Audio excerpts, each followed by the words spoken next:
it's a different kind of movie. I mean, it's one thing if you have a slasher movie where it's just kill, kill, kill. Obviously, there's a lot of like visceral things to talk about. But I think we did a good job of painting a picture of what the movie is, but yet pointing out the good and bad. It felt pretty effortless. Like it went nice. It was smooth. Yeah. I feel like it'll still be as ignored as it was before we did it. Right. Yeah. We're not going to create a legion of fans here. No. And we'll see if we can fill an hour with the Cottage. And if we don't, that's fine. Yeah, no. There's some good stuff in here. Enter if you dare this ghastly conversation of teens fraught with despair and recent lacerations. Final girl, chase after her, don't let her get away. But first, the Slumber Podcast Massacre with TNA. Welcome to Slumber Podcast Massacre with TNA. That's Tim. That's Andy. And this is a podcast about horror.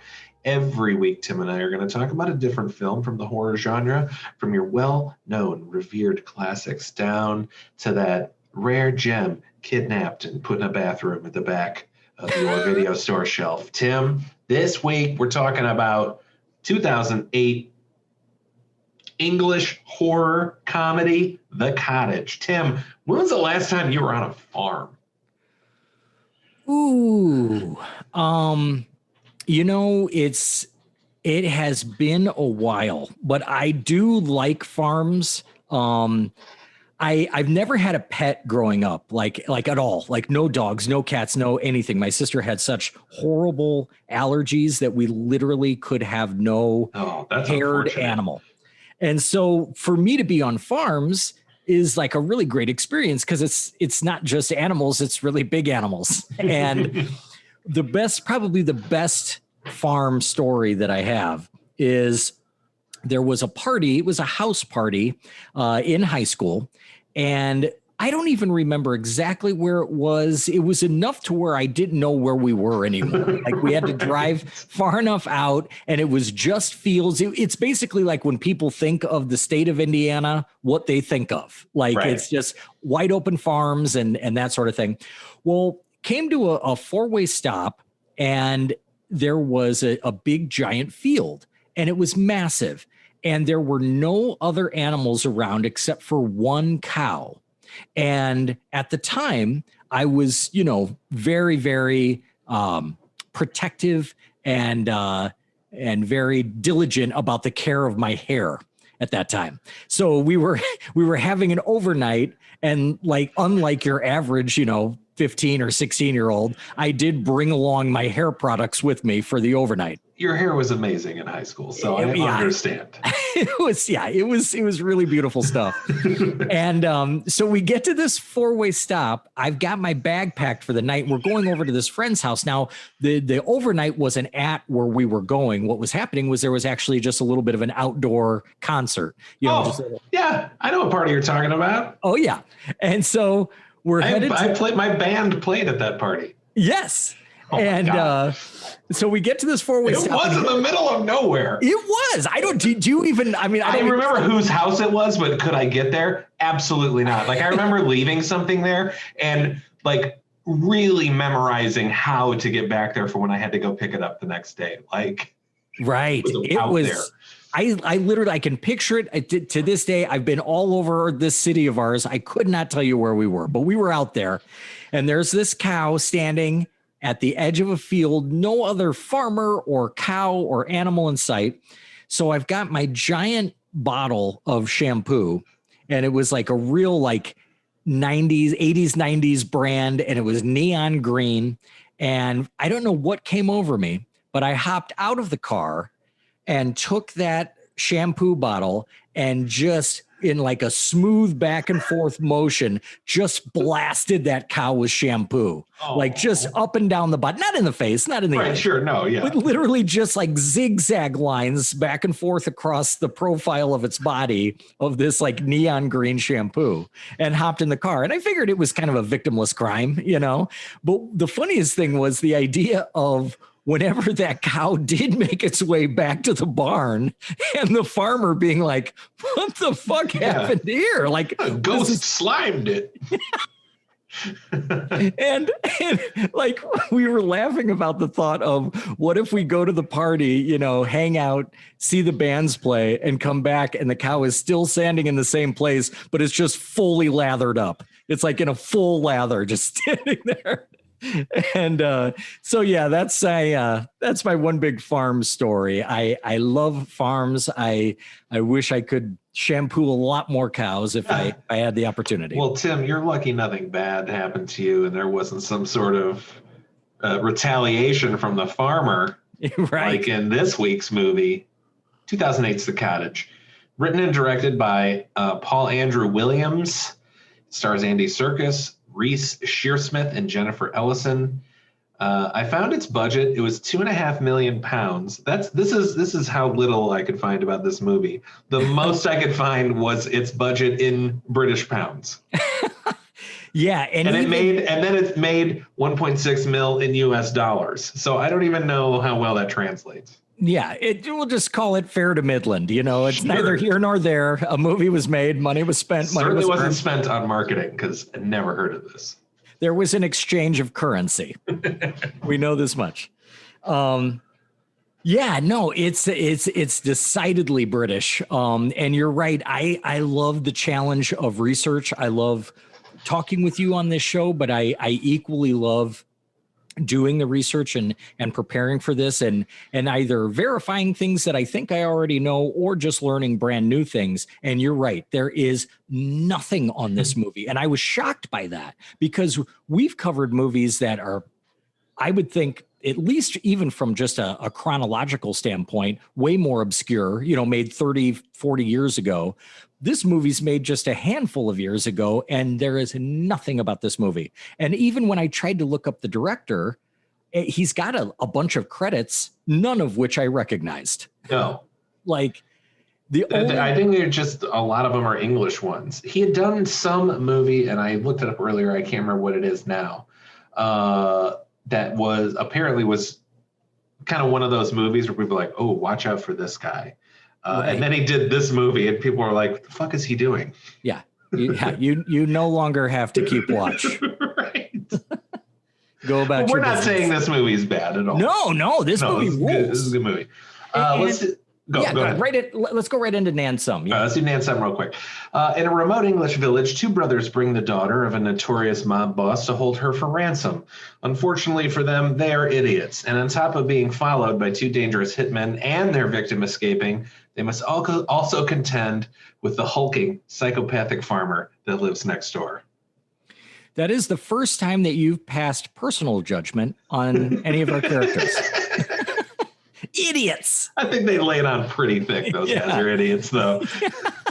No, that's exactly right. And what you just described there, like it almost sounds like two different movies, and this almost feels like two different movies. It does feel like two different movies. And it's a really, I'll tell you, blended well. It's like a Psycho. It's where it's, but without the, please, this is not Psycho. But it's that we're going to introduce this problem, and then halfway through in this movie, 2/3 of the way through, but it's like, now what you thought was the main problem gone forever. We've got a whole new issue now.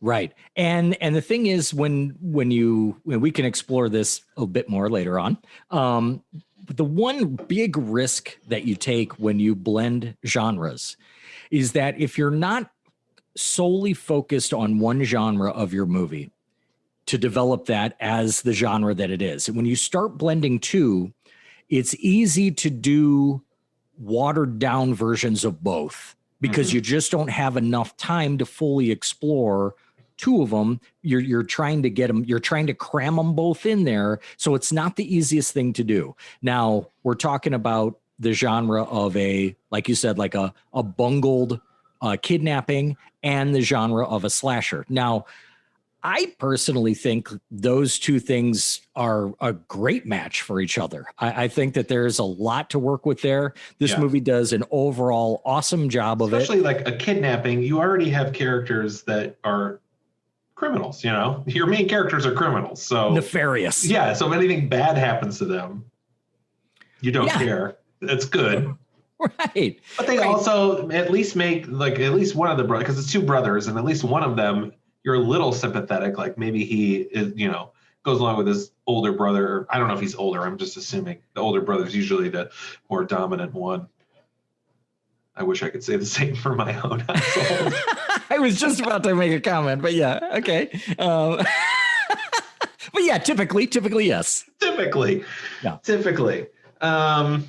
I will say that the older one's usually the more brash and forceful one. That happened in our house. So yeah, but you know, but still, yeah, they're still criminals who've kidnapped someone. And as this movie does, like none of the characters are likable, but that's what makes them likable, I think. Right. And not to such an extent where you're like, this is just an awful person. Well, they are awful people. You know what I'm getting at. No, and it's fun that way because they all come from the criminal world. So it's hard to paint them in any good light. And the idea of that is kind of fun because, I mean, at least until we get to what could be considered like the second half or maybe even the final act of this movie, is that it's nice to have a horror movie where you start out and there isn't just some like horrible, despicable person. Like these guys, like you said, are criminals, but they're not like evil, mindless killers. They're just idiots, like you said. Don't know what they're doing. They're trying to. They're essentially they've kidnapped this mob boss's daughter. I'm assuming Andy Serkis's character. I didn't write down any character names. Andy Serkis. Did you write down their character names? Yeah, that would be David. David. Oh, right, of course, David. David is probably the more nefarious one, and he wraps his brother up into it. But they kidnap the daughter of probably someone David works for, or definitely works with, and in hopes to get some ransom money. And then they were gonna, because their mom's house, they go to their mother's cottage to take the girl they've kidnapped. But the whole thing is, the mother has died and has like left it to both of them. So they're going to then. I'm a little fuzzy now. I'm forgetting. The idea is that with the ransom money, David has a plan to just have a boat and sail away for the rest of his life. And his brother Peter really wants the house because he's trying to have a family and he really loves his wife. And so he kind of wants the traditional, domesticated life. And either way, the money, while they want two very different things, the money is their way to get what they want in life. I forgot about the boat. That's because I was like, I know one of them wants the house, but what does the other one want? The boat. That's right. Right. And this movie was, like I said, kind of in the teaser in the last show, I literally had just seen the trailer. It was on a best of, like kind of a list where it was like horror movies that you might have missed, best of list, and saw the trailer as recommended by another very big horror fan friend, and watched the trailer and was like, this looks fun. Like this looks awesome. And if you remember, we had another movie picked out, which is also an amazing movie, which we'll get to eventually. But this looked like so much fun in the trailer. I'm like, dude, can we just do this movie? Because this looks great. And so it was kind of exciting from that standpoint to say like, okay, is this really going to live up to the trailer or not? And it very quickly does, because you had sent me a message when you were watching it, because you hadn't seen it either. And it said that just from watching the credits, you already knew that the movie was going to be awesome. Yeah. So just the title card alone, or at least the title animation, very reminiscent of the greatest title card in movie history, Cabin in the Woods. Yes. This reminded me of that, but it's more of this, it's this ominous music, and then like just the letters that spell out the cottage start coming up randomly, but it's this like super important, like, you just know, like, all right. Yeah. You just get the vibe that that's a joke. Right. Presenting itself is so well done. Yeah, and the like you mentioned the music. The music is in that intro is fun. It's kind of Danny Elfman style. Like it's sort of like playful and it kind of gets you excited. And so yeah, it really starts off with a bang. And it's one of those great movies that kind of similar almost to and I guess this makes sense being a very, very British movie, but kind of similar to Guy Ritchie's movies where even a ton of background in the beginning, you're just sort of thrust right into the middle of a situation that's playing out. And so these brothers, like you said, have this kidnapped person that they've taken to this cottage that's just way out of the way. And the first thing that you find yourself asking is, how are British cottages so cool? Oh man. But they are I don't know what it is. It's like simple design, it's but top 5 ways I'd love to retire. Like just a remote English cottage. Yes. It looks so cozy. It does. Oh. It does. It's like kind of thrown together, but it's been there for a long time. So there's obviously some craftsmanship in it, And like, even if it 90 degrees outside, it still feels like you should build a fire every night, Right. like just pull a quilt out because naturally there's a quilt laying over a chair somewhere, like just cozy. Yeah. And I keep mentioning this film being very British and they really punch us in the teeth with it in the fact that the brothers are now in the house. They're kind of going about the beginnings of their plan here. They've kidnapped the girl, the daughter of the mob boss. She's out in the trunk of the car, passed out from chloroform. And what do?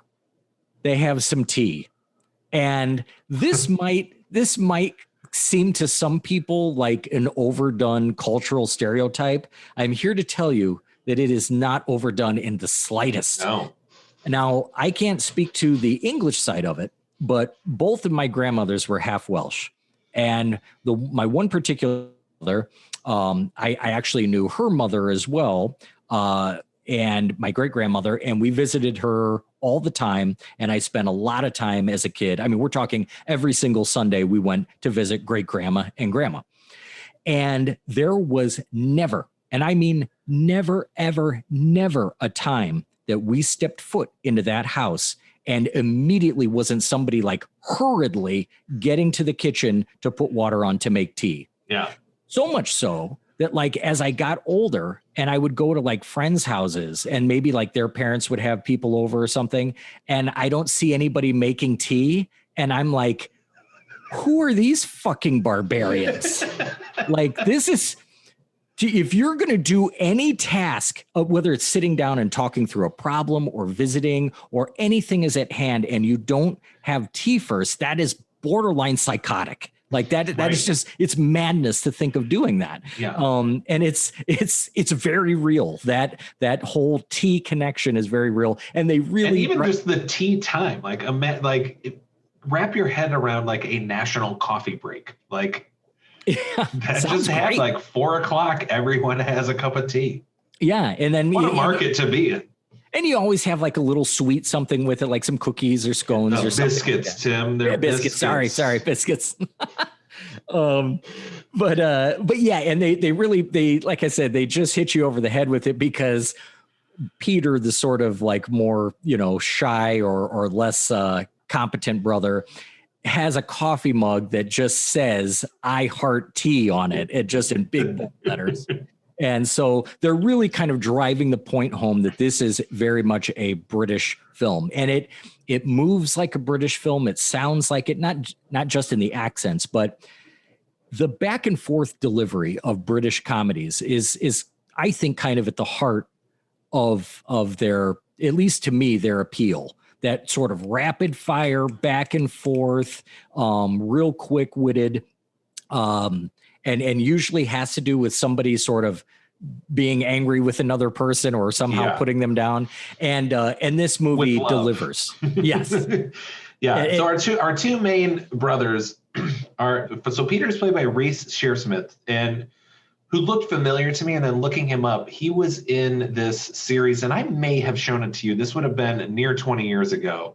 Early 2000s was when I was first introduced to it. It's called The League of Gentlemen, not to be confused with the Sean Connery movie League of Extraordinary Gentlemen. This was a British series called The League of Gentlemen. It was just about this small town and these like 5 guys. It was like a comedy group, and they played all the characters in this town. So I had watched like the first season of that, since it's English, 3 episodes. That's how their seasons work. But yeah, so one of these guys was very familiar to me. So looking him up, I was like, oh, League of Gentlemen. And I've spent like all day now, like deep diving back into all these League of Gentlemen episodes I watched before. It's a great show. I definitely recommend checking it out. And then David is played by Andy Serkis, which if you could please just react like I'm going to say something, and if you react like you did the first time I said it, where I go, well, Andy Serkis, I mean, he looks pretty tough. I mean, especially when you consider he played Gollum. What? He was Gollum? Yeah. Yeah, Andy Serkis. Oh, Gollum. my God. He was yeah, that was good. Yeah, we've had this exchange before, but it really did go like that. I had no idea that. I mean, I know you don't look at this guy and go Gollum. No, not at all. But yeah, Andy Serkis, the like master of, like, he is the who's the real tall guy who does all the horror? Doug Jones, is that his name? Yes, Doug Jones. Uh-huh. He is like the Doug Jones of motion capture. You know, anytime you need someone to do the best acting in a full motion body capture suit, you get Andy Serkis. He did Gollum. He was Caesar in all the new Planet of the Apes movies. He's great. And other stuff I can't think. And he's fantastic in this. Like he's exactly. It's not an easy character to play. Somebody who is doing something criminal, but maybe not the most seasoned criminal in the world. So it's not like he can play it as a full on like hardened badass. I mean, he's still kind of a relatively normal guy. If he's any sort of criminal, it's just real low level. He knows what he's doing, but he doesn't have the clout to get other people who know what they're doing. You know, right? He's not able to get anyone else on his side, so he's able to only get his brother and the stupid brother of the girl they kidnap, who's a stepbrother. So this is, you think that David's brother is bad enough, but then along comes the kidnapped girl's stepbrother, Andrew. And he is so hilarious as a character. And it's so funny because you think that Peter is going to fill all of the voids of the hapless, helpless, part of this story. But in comes Andrew, and he just takes it up a notch, and it's hysterical. He's played by Stephen O'Donnell. He looked familiar to me. I didn't look up what other stuff he did, but he's in what is it? What's the Shakespeare in Love? What's the one with well, I can tell you he was in Spice World. I can tell you that. Oh. But I mean, he might be known for A Knight's Tale. Spice World? I've seen parts, yeah. I saw that alone in the theater, I was gonna say. Yes. No one would go with me. I was very into the Spice Girls at that time.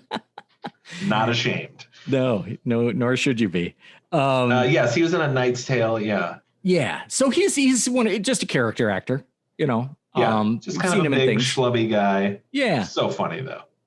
And I love, I will say this for the movie, like, I do like a lot of the writing. They do set up some great jokes or bits. Like when they first introduce him and he comes into this strip club, and it's this Goodfellas shot, where they're just following him through the club. But everyone there is like, hey, Andrew, nice haircut. Nice haircut. Like every single person he runs into talks about his haircut. And then you find out later that the mob boss is aware that this kidnapping has happened. He knows everyone behind it. And the reason he knows is because he's kidnapped the guy who gave Andrew a haircut and tortured him for the information. But everyone knows now about the haircut guy. So they just, like, this passive aggressive, low key, like, nice haircut. Yeah. Like everyone knows this guy's fucked because of the hair guy. Yeah. Oh, yeah. It's hysterical. And that's, yeah, you really know that, like looking back, even with guys saying like, yeah, it looks like a lot of effort went into that, and it's kind of really unremarkable hair. Like that's the Right. funny And part. you're just like, what's the deal with the haircut thing? Right. So yeah, good reveal on that later. So here comes our kidnapped hostage, the character by the name of Tracy, and she is impossible not to love for a couple of different reasons. She is, first of all, physically everything that you would think of as far as like a Barbie doll type person. She's got this beautiful braided blonde hair. She's very well endowed in the chest. She's just like a hot club kid. Yeah. A hot entitled club kid. And she even pulls it off by having a very British face, which is not easy to do, by the way. But she's great because everything about her is this cute sex kitten type exterior. But when you find out her personality, it's just, she is the most raw, hardcore, foul-mouthed person in the entire movie. Yeah. And she is a badass. There is no fear into getting kidnapped with her. Like, she can't wait to fuck these guys up. Right. And she does. And the thing is, what I really love, and I don't know if this was a conscious choice, I'm sure it helped her in getting the role, is that the actress that plays her, Jennifer Ellison, is from Liverpool. And you know me, I love accents. And she's got a very, very thick Liverpoolian accent, which just by nature of the qualities of the accent itself sounds harder. The northern people in England are known as the kind of the tough ones. It's the northern monkeys and the southern fairies is how they put it. So she has that sort of hard sounding accent. And when you think of Liverpool, like most people just know about the lilt, like the Beatles lilt. So when they impersonate the Beatles, it's just everything goes up at the end. It's just, we're the Beatles. And that's how everybody does that accent. And the thing is, they do that lilt. I mean, it's not all the time, but it's got the accent itself is kind of like a mix between Irish and British. So like if they say the word fuck, it's fuck. So that you get a different U sound. It's more guttural sounding. And so it just fits her character because she is raw as hell and it's fantastic. And you just, like I said, you fall in love with her because she's a badass and she's very capable. And she ultimately gets away, gets out of her restraints. And she just knows. She takes one look at these two brothers and she knows that they are just complete fucking fools. Oh yeah. And exploit. She's able to get all the information she needs. I mean, I'm sure her dad has probably put her through some kind of, listen, there is a chance you could get kidnapped. I have enemies. If you do, here's what you do. Stay calm. Gather information. So when they call, she's able to be like, yeah, I'm here in this cottage. One of the guys' name is David. And it's like she's already got everything laid out. Because, of course, Peter has said David's name. They're masked, but, he has already said his name because he doesn't know what he's doing. When Andrew shows up, he's got a mask. Great joke where he's like, yeah, I picked up a mask on the way here, and he puts it on. Just it's a ski mask, but the whole front is cut out. He's just it covers everything but his face. Yeah. It's hysterical. And there are, jokes supreme running like left and right throughout all of this buildup as what is still very much a kidnapping film.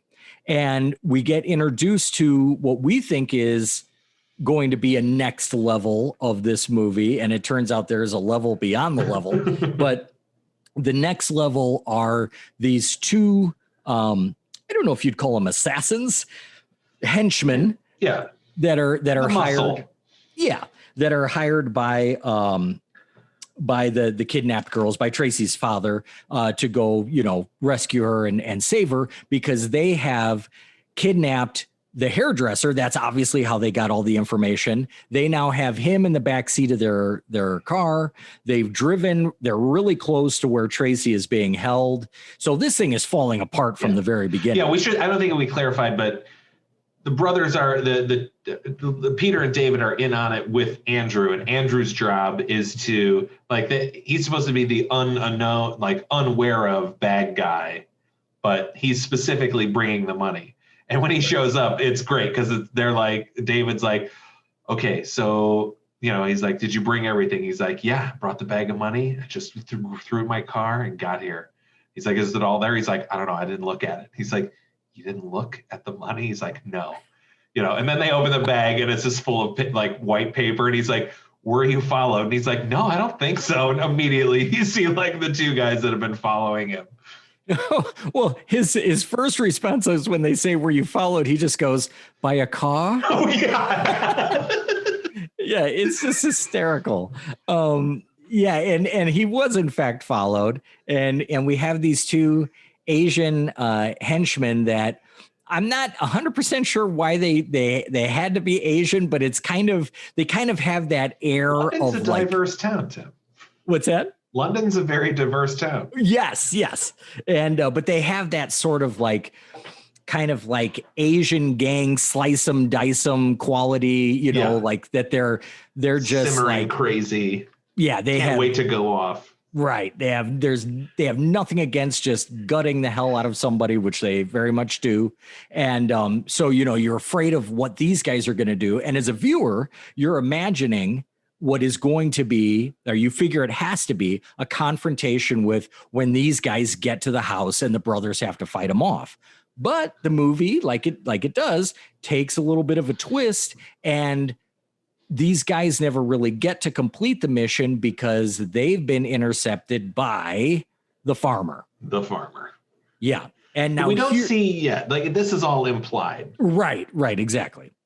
And because one of them leaves the car and he just doesn't come back. We don't even see him until much later. Right. What happens to the other guy in the car? That I don't remember. Well, there's the one that is ultimately, tied to the tree. Yeah. And then I think we maybe see the other one back at the farmer's house. Maybe. I think so. Okay. But either way, yes. Not really important. They are both dealt with. And there's a hilarious scene where the poor hairdresser, Steven, has made his way to the cottage. And, because he's in the back seat with the muscle. They brought him to the house. Right. To the cottage. And it was their goal, the muscle's goal, to ultimately kill Steven. Now, the question is, when he is basically disemboweled, when Steven is that done by the Asian muscle, or was that done by the farmer that found him? That we don't know. Yeah. I think that's what's supposed to be implied, that it was the farmer, because he's like, don't go out there, you'll die. And probably the other guy was killed by the farmer. Yes. Okay. That makes sense. Yeah, either way, we get Steven. He's made his way back to the house. He's in our cottage. He's in very bad shape. Literally, his intestines are laying on the floor. And there, of course, David and Peter are trying to get information out of him as to, who did this and how many were there and who did this to you? What did they look like? And he just says, Chinese, Korean?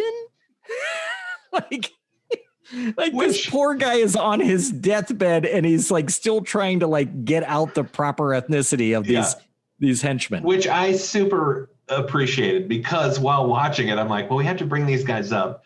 But, I want to be forthright about someone's ethnicity, and I don't want to misrepresent. So it is like, how do I talk about these guys? I don't just want to say Asian, but are they Chinese? I'm not sure. So yeah, when that guy's like, Chinese, you're Korean, so self-aware of just trying to get it right, but I'm not sure.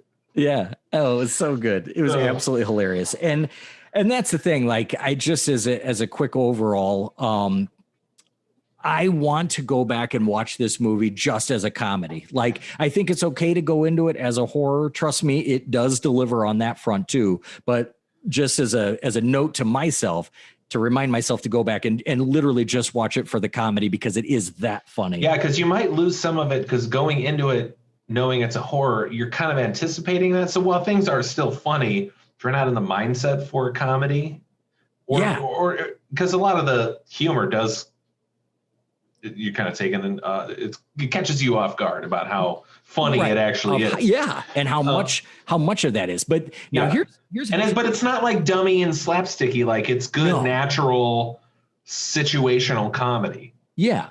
So kind of, I don't mean to compare these movies just because they're both British, but kind of along the lines of Shaun of the Dead. Like if you liked the intermix of comedy and horror, like if you like Shaun of the Dead, you're going to like the flavor of this movie for sure. Yeah. But you're right. Yeah. You almost end up. This is not satirical like that movie. Like there's no.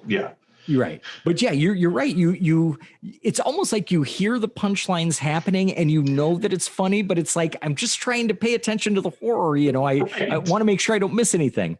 But the one interesting part, there's a slight segue into what brings us to the farmer or the deranged, killer farmer that we run into in the third act of this movie.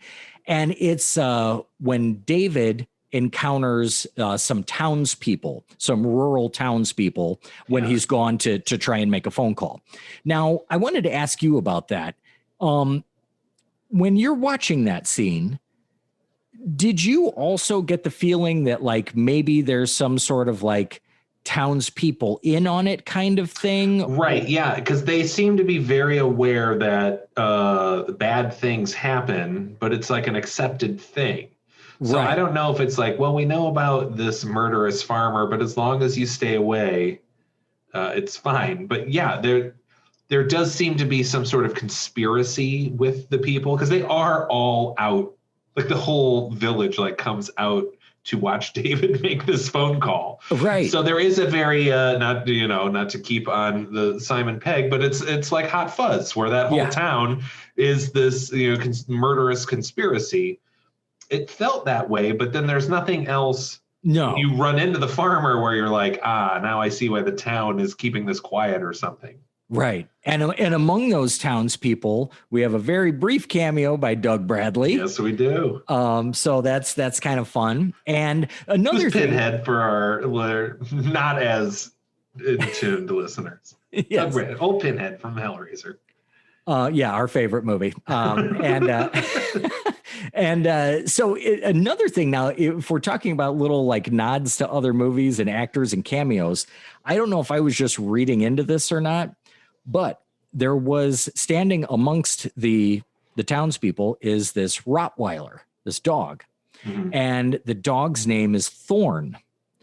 And if you think about it, there might be a connection there to The Omen, because there's obviously the connection to the jackal and the Rottweiler that's like barking. Yeah. And in The Omen 2, it's Thorn Industries, which is the company that Damien's, I guess it would be his uncle, owns Thorn Industries. And the Rottweiler's named Thorn. So I don't know if that's just my horror mind making those connections, but it was an interesting choice. I mean, if it's not, you shouldn't be making a horror movie. Yeah, it was. I knew as soon as I saw that, I'm like, man, it just seems like there's a reason why they went with that name. So interesting. Yeah, but yeah, we never really see a whole lot more or at all of these townspeople again. But it's enough to set up the sort of foreboding, ominous feeling of, oh shit, there's something out there in the dark that these guys that's even scarier than these criminals. Or wannabe criminals. And there very much is, and it is the farmer. Yeah. Now, I probably wasn't paying close enough attention to get it because I think a lot of it was communicated in headline clippings and stuff. Yeah. But are we given to understand that this farmer was in a farming accident that disfigured him? Yes. And that in and of itself drove him crazy? That's what I got from it. Okay. Yeah, because that's what and he is very much facially disfigured, almost to the point of like not even having much of a face. Yeah, it looks very stretched on, like he has no lips. Yeah, it's just bared teeth. Right, and he's very tall, very kind of stereotypical textbook horror bad guy. He's big in stature. He's scary looking, and he's got a lot of weapons and a nice big collection of human body parts. Yes, he does. So he's been because Tracy and Peter have left the house because everyone there died. So they're going to try and find a phone because Steven's Korean, he's already died. And so they're going to try and find a phone, right? Yeah, and what's hysterical is on the way there, so you've got Peter and Tracy. Now naturally Tracy hates Peter because he's one of her captors, right? Right. But she's not that worried about him because she has fucked this dude up. She's broken his nose, which got fixed, and then broke his jaw, which is probably one of the most unsettling things to see in this entire movie. Yeah. And it is hysterical because he's talking with this massively like disjointed lower jaw, and it is absolutely hysterical. And they're walking through the woods together, and they see a sign that says, keep out of the farm and all this stuff. But they're like, to hell with it. We got to get a phone. We got to get out of here. And that's when they, inadvertently make their way onto the farmer's property and have to deal with him. Yeah. And this is where things get real messy. It takes a turn. Yeah, in a good way. They go into the house and right off the bat, it's very strange. The things that they're looking at, the decorations, there's classical music playing, which, me, I love to always draw these connections. It's Beethoven's Ninth. It sounded like I know what you're going to say, and I've listened to the Clockwork soundtrack a lot. It sounds like that exact track. Yeah. And I didn't know if that was maybe an homage to Clockwork or, just being British, or if I'm really stretching it here for, classical music fans, the Ninth Symphony is based on a poem called Ode to Joy, whose main theme is brotherhood.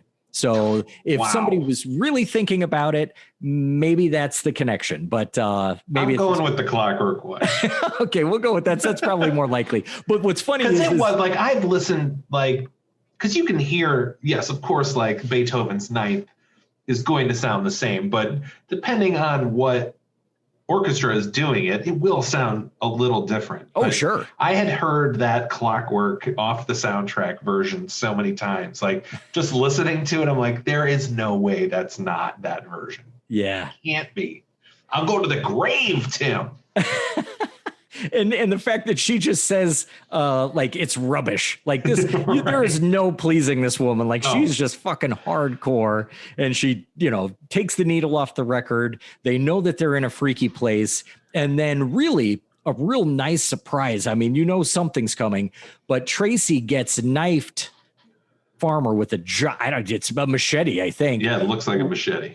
Right through she gets it through the back. So it enters into the back, out the front, but it gets her in a place of the abdomen where you're like, okay, this is bad, but I think that she can live.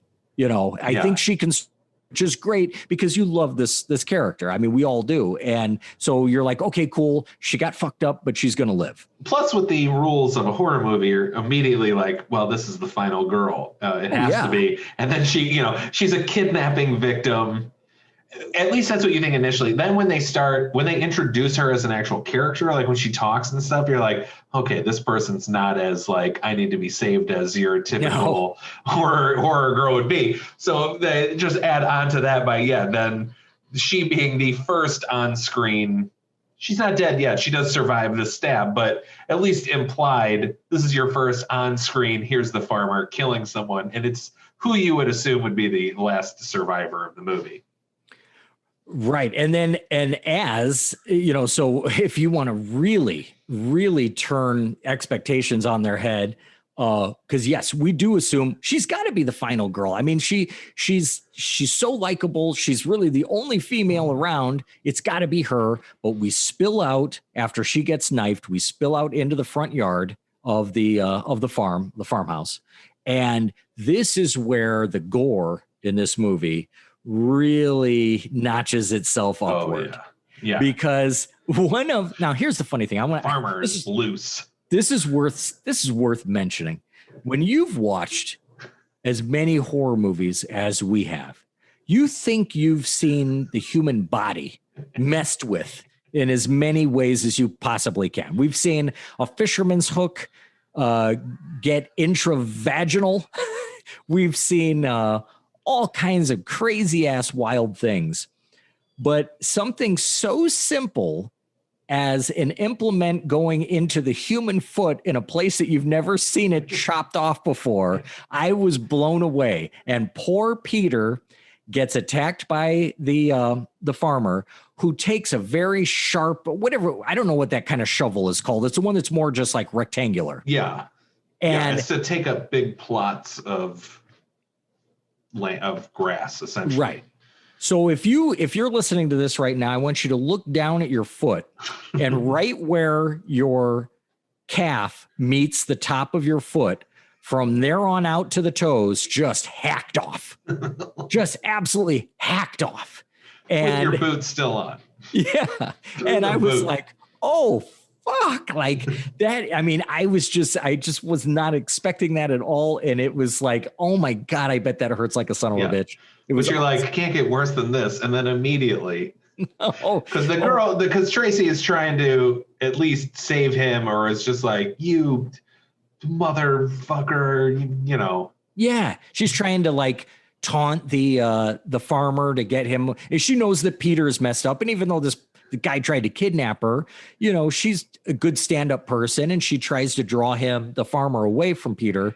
And I was shocked. I was completely shocked at what came next. That Tracy gets shovel right into the open mouth. Okay, so it's right between her upper and lower jaws. And you don't really, as you're watching this, you don't really know the perspective of where we're at right now. But eventually her head, you know, she falls back onto the ground, and the farmer just drives it in, basically chopping her head off from the upper jaw to the top of the head. Yeah. And it's shocking because of what happens. It's also shocking because you're like, I can't fucking believe they just killed her. Yeah. And almost so gruesomely, like she has by far the most gruesome death in this movie.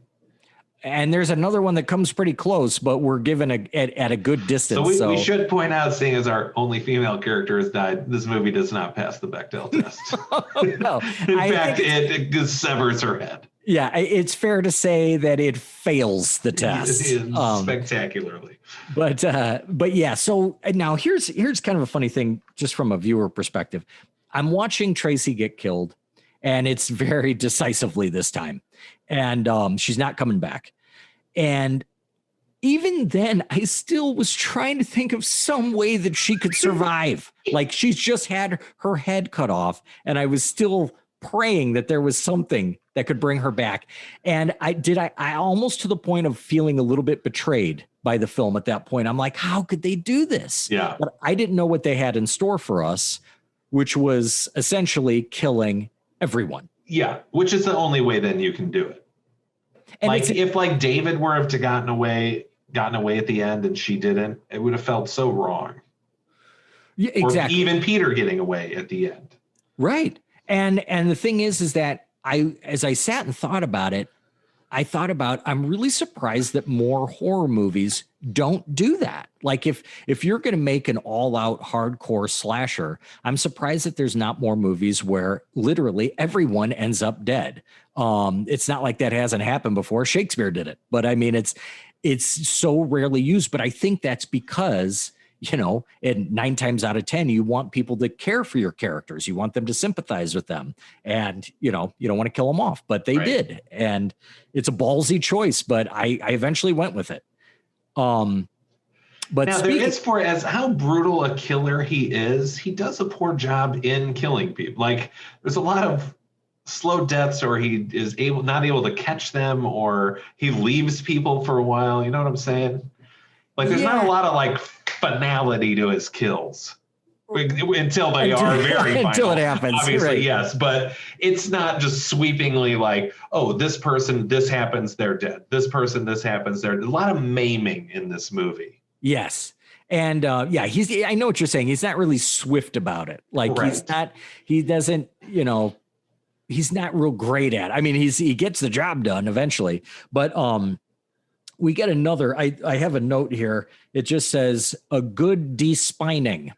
Or Andrew, who in a very hilarious scene earlier has his foot trapped in a bear trap twice. As they try to open it, it snaps again. It's hysterical. But he's now made his way onto the farm. Yeah, and he's with David. Yes.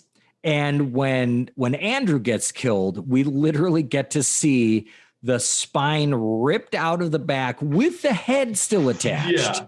And I was at that point, you're just having fun. Like if you're a gore hound, and I'm not the biggest one, but when they do something like that, and they kind of do it at enough of a distance. Yeah, it's a distance. It's almost silhouetted. It's in like the silvery light of the moon, so it's not like in your face, but it's almost more effective because you do just get a wide shot of him pulling the entire spinal cord out of the body with the head attached. Yeah. And again, you're hit with another instance where you're like, man, there's no coming back from that. Like they are not going to, return in the last frame of the movie. So, but it turns out like he's killed a lot of people, like in his house, like his freezer is full of hands. He's got a shed full of heads. So, I mean, obviously these townspeople know what's going on, but they do never explore what benefits them from it or why they allow it to happen.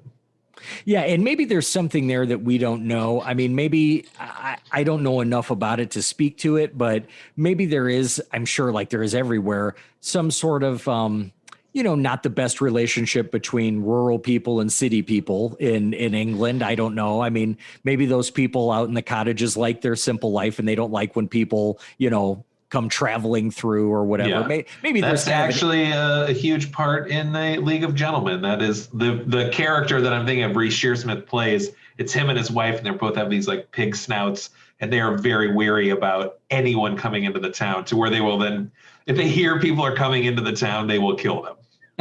Okay, well, so maybe it is a thing. It's got to be a thing. Yeah. But yeah, you're right. He is very prolific as a killer. Apparently has killed every single person that's tried to make their way into that town. And it's at this point that as a viewer, you don't know what's coming next. Apparently, if they're willing to kill these people, they'll kill anybody. And you think that maybe David, despite being the kind of harsher criminal that he is, you do still kind of like the guy, and you think maybe he's going to live, but that doesn't happen either. Yeah. Now we know that he gets the pickaxe through the leg, right? But I'm trying to remember, how does he actually die? I don't remember. Is it just that he bleeds out? It might be because his brother comes and they kind of just lay together. Yeah, and then I don't remember what. Ultimately, they both die. Yeah, I don't. Oh, no. I'm sorry. So, yes, David dies, and Peter runs back into the house, and the only place he has to go is into the basement because the farmer comes out of a trap door. Right. In the kitchen. So the only place he has to go now is down into the cellar, and he gets down there, and he's got a Zippo. This is the end of the movie. He's down there. He's got a Zippo that keeps blowing out, and he finally, but you hear like shuffling and scuffling in the dark. And finally he flicks the lighter on. And what I'm assuming is supposed to be the farmer's wife and children are down in the basement. And he's like, oh, fuck. And then they attack him. And then, and then black out to credits. Right. So the farmer's family, because it is kind of implied the farmer goes crazy and kills his family because you don't see the family. Yes, yeah, absolutely. But they are for some reason living in the basement as the scavenger cannibals now, or something like that. I think there's something. I want to say it's painted on a suitcase or something like that, where it's like, "Don't ever leave me" or something. I think that because he's been disfigured, he has them chained up so that they're chained up. Okay, that makes sense. So that they don't leave. Okay. Something along those lines. Because yes, you do see a lot of photos where his face is scratched out, so he obviously has some mental issues with his reconstructive surgery. That's fine. Right. Now, so that's the end of the movie. Now you stopped watching. I should let you know there is a short Avengers like post-credit scene. Yes. Where because Tracy is able to call her dad and tell her where she is. Oh, tell him where she is. So the last shot of the movie is the outside of the farmhouse, and this car rolls up. 4 guys get out. One of them is the mob boss, and they're standing there looking at the house, and then the farmer runs out with a pickaxe and swings, and that's like the freeze frame. That's the end. However, I will say the mob boss who gets out is Steven Berkoff. And if you don't know his name, I'll give you one line from a movie. You'll know exactly who he is. Yoshin, put it in his eye. Oh, no shit. Yes. Oh, so from awesome. Rambo Part 2, Steve Berkoff. He's also in Octopussy, I believe, and a couple other movies. But yeah, so the bad guy from Rambo 2 is the... Oh, my God. Yeah, he's also in Prince's Under the Cherry Moon. Is he? Yes, he is. That is so fucking awesome. What a great guy to pick for that part. He gets out of the car and you're like, English mob boss. Yes, absolutely. Absolutely. Oh, that's perfect. Oh, that's awesome. I wish I would. Okay, now I have to see it again just for that.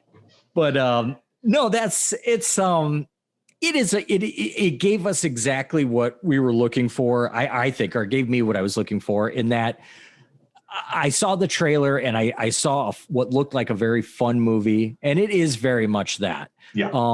The only thing that I felt a little bit of, and it's hard to articulate, but when the movie ends, you've gotten everything that you were looking for, but it almost feels like it was a really short movie. You can't quite put it into words, but it's like, is that it? Like it has these huge climaxes and these crazy deaths and this fun comedy all throughout. There is no finality essentially to it. Yeah, I think that's what it's missing. And maybe it just introduces a few things without delving into them enough or something like that. Because again, when you're blending 2 genres, you can only spend half the amount of time on one and the other. But overall, it certainly wasn't enough to ruin the experience for me. I think it was great because here's the thing. Compare it to like an hour-long massage. Not every movie has to be a 60-minute full body massage. Sometimes you just want to pull your shirt up and rub your back against the doorway just to scratch that itch on the back. And that's enough. That's enough for you, you know? And this movie fulfills that. Like it might not be as monumental as some sort of epic, it's not Saving Private Ryan or whatever, but sometimes you just want those, a quick, fun, in and out, just banger of a movie. And this delivers on that front. Yeah. For sure. Not a lot to think about. It is just a kick back and enjoy it movie. Yeah. Yeah, this is just, you can have fun with this one. Sometimes we talk about movies where, you don't have to pay a lot of attention or whatever.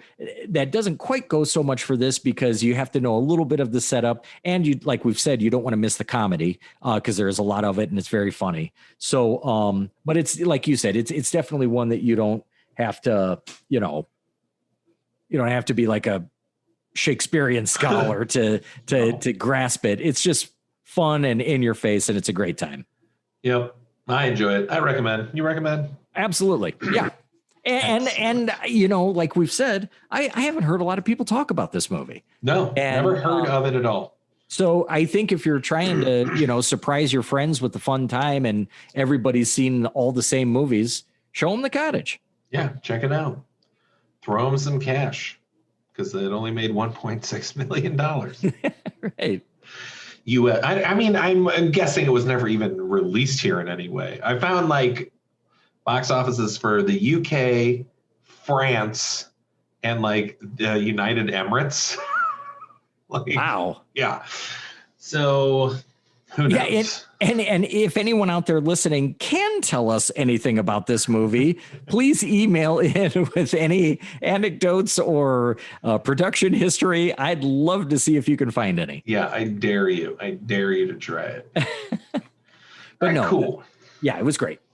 Well, yeah. So that's 2008's The Cottage. Tim, next week we're going to talk about, sticking around the same time. This is we're in the Obama era. So we're going 2009. It had nothing to do with this house at all. I just realized we just did end of Bush into Obama. Cool. 2008 to 2009. 2009 movie, The House of the Devil, another one I've never heard of, but looks very good. It looks like it's a very homage 80s slasher to where the time period looks very well constructed, just from what I've seen in the trailer. Another one that neither one of us have seen. So these are fun ones. These are nice discoveries. Could go one way, could go another way. We'll all find out soon. Yeah, I can't wait. I'm looking forward to that one. I might just watch it tonight just for the hell of it. Okay, so that's cool. So please follow us on Instagram at Slumber Podcast Massacre. Our email, slumberpodcast@gmail.com. Our Patreon is patreon.com/Slumber Podcast Massacre. A huge thanks to all our patrons for helping make this show possible. That's about all I've got to say. Tim, do you got anything else to say about the Cottage? Temperature.